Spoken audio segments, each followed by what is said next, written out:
Well, as we hope you've already seen on the website, we've given you a bit of an overview of these 2020 RR models from Beta. New generation bikes from the ground up when it comes to with bodywork, tank, subframe, chassis, suspension and engines. Sweeping changes across the board, about 85% of new parts, compared to their predecessors in 2019.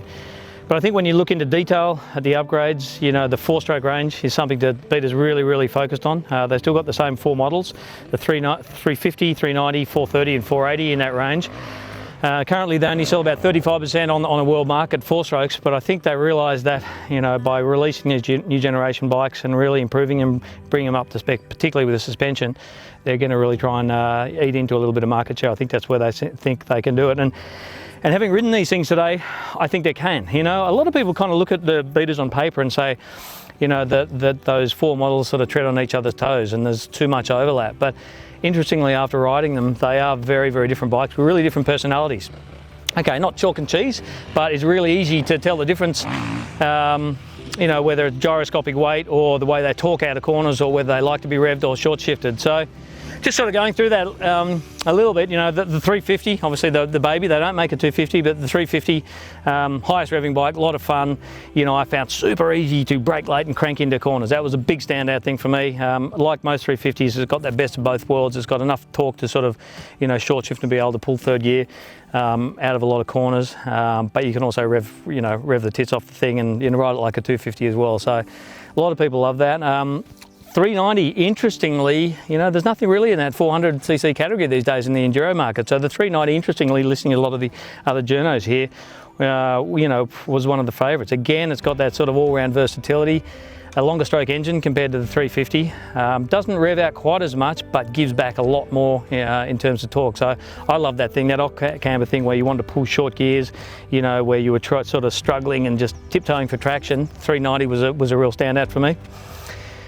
430, and look, unlike KTM, which has a sort of platform with a 250 and 350, and then it's 450, 500, these engines, you look at them, you literally have to look at the decal on the side of the thing to tell what's what. The dimensions of the things don't look a whole lot different.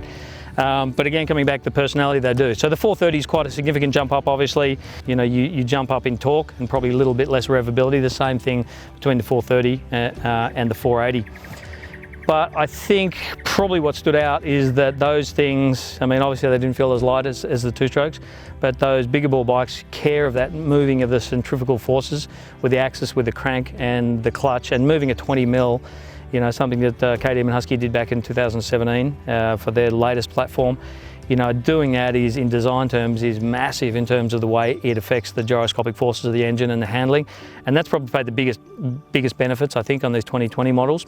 The other thing, as I said, I think the suspension, the Sachs and the ZF version, the top of the line Sachs ZF suspension, I think that is really caught up with the rest of the bike in terms of everything else being on point, but that letting the bike down in terms of giving versatility and allowing a trail ride guy through to a guy who's considering racing, that the suspension couldn't do that. It's much closer now. It's much better. Interesting too that you got 3 rates firmer in the fork spring on the 4-stroke. All the 4-strokes share exactly the same transmission, slightly different final gearing only with the rear sprocket, but they all share exactly the same 4.8 Nm fork spring. So I think probably what that did is, obviously there's a little bit more weight in the 4-strokes. We're just going to check on details. We believe it's slightly firmer damped in the bigger bore bikes compared to the 480 compared to the 350. But the biggest standout, I think, when you're comparing the performance of the 4-strokes to the 2-strokes, was on downhills. It really helped, that spring really helped it sit up in its stroke. Talking about suspension, it's really nice to have just one fork leg here. Obviously there's fork springs in both legs, but really nice to have, you've got 10 turns and 10 mil of preload adjustment on those forks. You've also got star clickers in the top for rebound on the right, and compression on the right and rebound on the left. And also with the shock, really cool with the Sachs shock, that you've actually got a tool free. You can actually adjust the high speed tool free. Interestingly, they've got it backed out right out. So the standard setting for the high speed compression on these things is 22 clicks out, which is basically nothing. So what it's saying is they're setting these things up for the average trail rider, or the guy who knows how to give it a nudge. But if a racer gets on the thing, it's got some scope for improvement. And all in all, a lot of fun. If you're You know, the bikes are really keenly priced, the parts are really keenly priced. I think there's plenty in this 2020 range from Beta that it will have their competition looking over their shoulders and to think about. You know, they're cheaply priced, the parts are good, the things run well, the durability is excellent, and they're a whole lot of fun to ride. You know, so there's not a hell of a lot more you can say. But you know, I'll go and have a chat to your dealer and get yourself on one of these things. They're a lot of fun.